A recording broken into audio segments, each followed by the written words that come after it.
Is going on, everybody? Welcome back to the channel. Well, I don't know about you guys, but I'm in the mood to check out some mausoleums. Are you?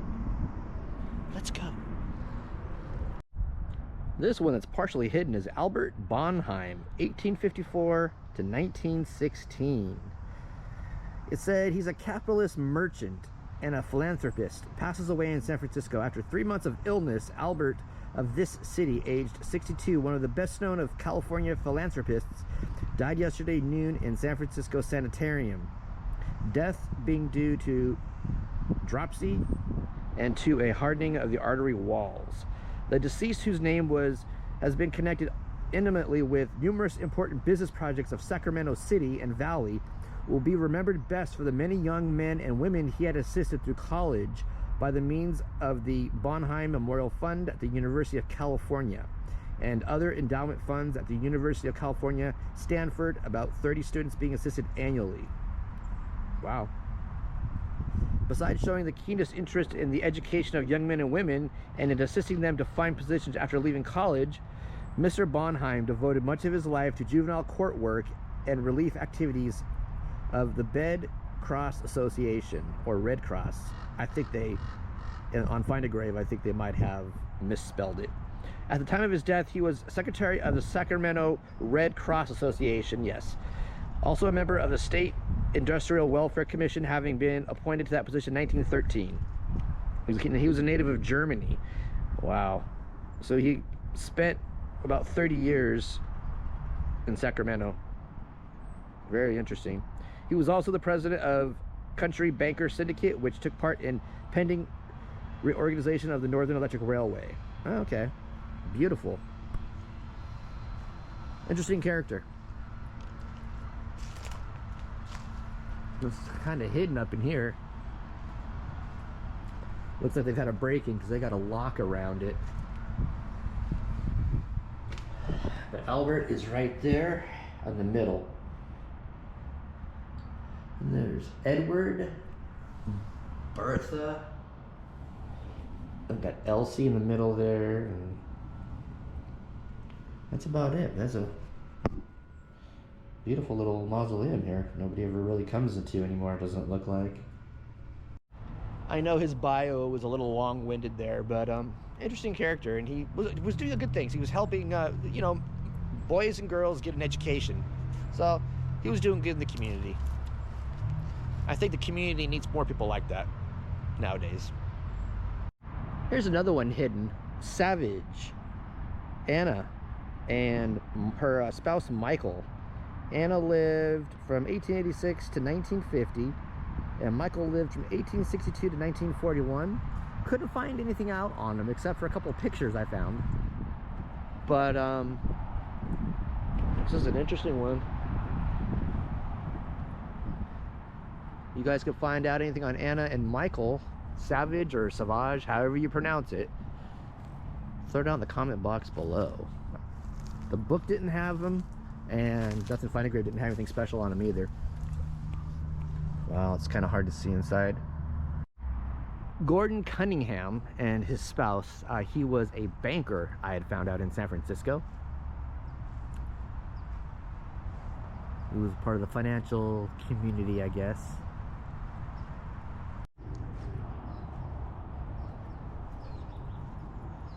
Another break-in. Obviously, there's a chain around this one too. That's a shame. Kind of hard to see inside, but that's the inside of it. I think Gordon is on the right and his spouse is on the left. Sybil is his spouse. Beautiful.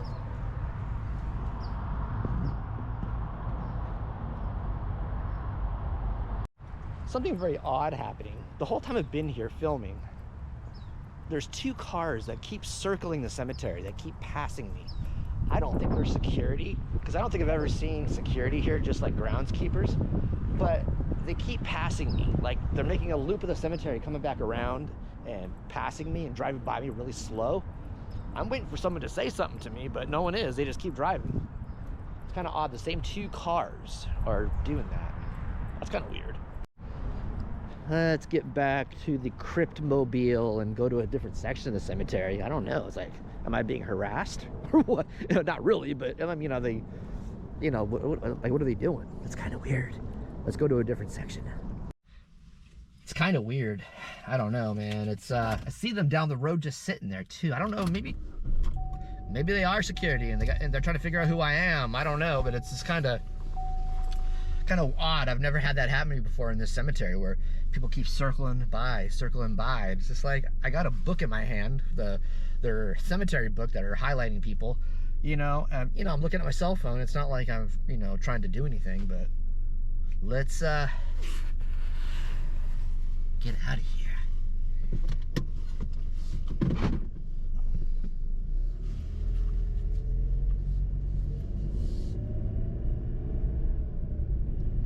Dum dum dum dum dum dum dum dum.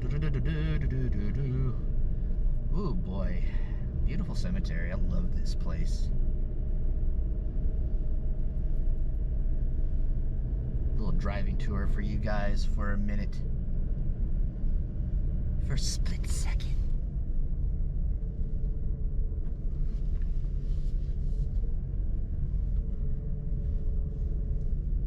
You know, that's a new car.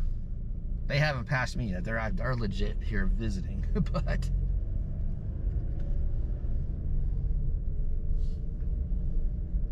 very odd. All these beautiful. I've showed you a lot of these already through here.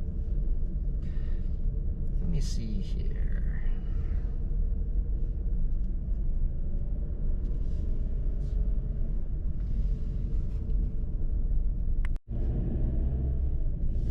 One up here. It's a big mausoleum up here, off to the left.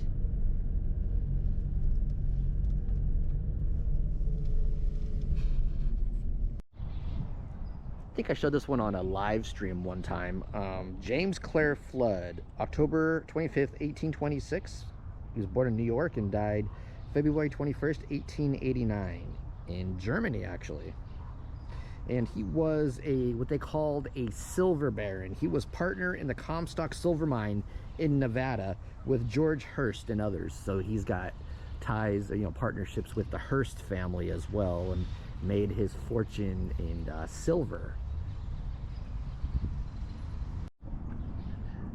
And his son inherited the fortune and was known for his high living. That's what the Find a Grave also said as well. Like I said, I've shown this one before. I think it was on a live stream last time I did a walk through here, but the live stream was all choppy and crappy anyway. Picture was horrible, so we're gonna walk up to it. And beautiful door. I mean, solid. I don't even see where there would be a keyhole in this thing. That's crazy. How would you even get into this unless it's meant to not get into? There's no keyhole. Or that's they got a hidden keyhole somewhere. I don't know, underneath one of these. But that's just odd. There's a mesh up over the thing. There's no windows in it, so you can't even see inside, I don't think. You guys make anything out? It's massive. That's kind of odd. There's no windows in it. Like stained glass or nothing. There's nothing. It's just solid. It's just darkness in there.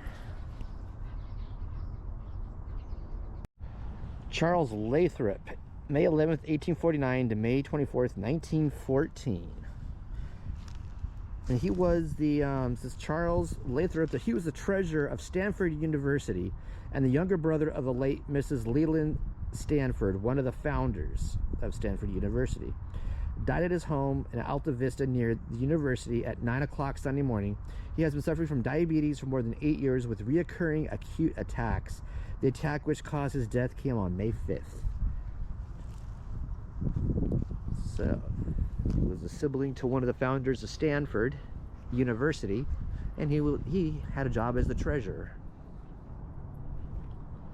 Interesting. Still get some love here. This is interesting. Oh, let me see here. Oh, the window opens. It's just, sometimes it's open. I guess that they have it propped. But I think Charles, where is Charles? Can't see, it's kind of dark in there, but it's a beautiful window in the back and a little vase on the shelf.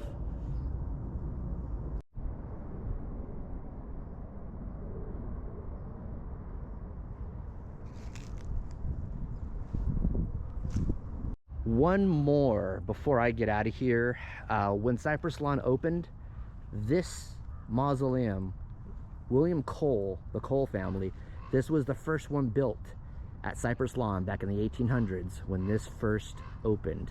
William was into seal fur, the Alaska Trade Company, I think it was, and made his fortune in seal fur.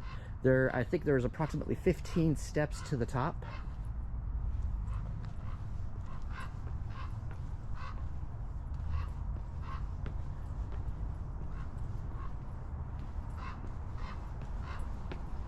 Yes, there is 15 steps, unless I'm miscounting. But this was the first mausoleum that was built here at Cypress Lawn. It's kind of hard to see, but yeah. So thank you all so much for joining me. I'm gonna get out of here. It's getting dark. They're getting ready to close. They want me to get the hell out of here. So I will be talking to you guys very, very shortly with another video. And peace out.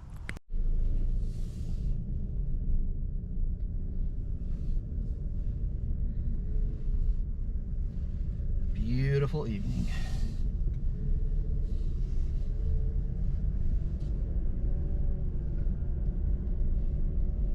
Little view for you guys on the way out.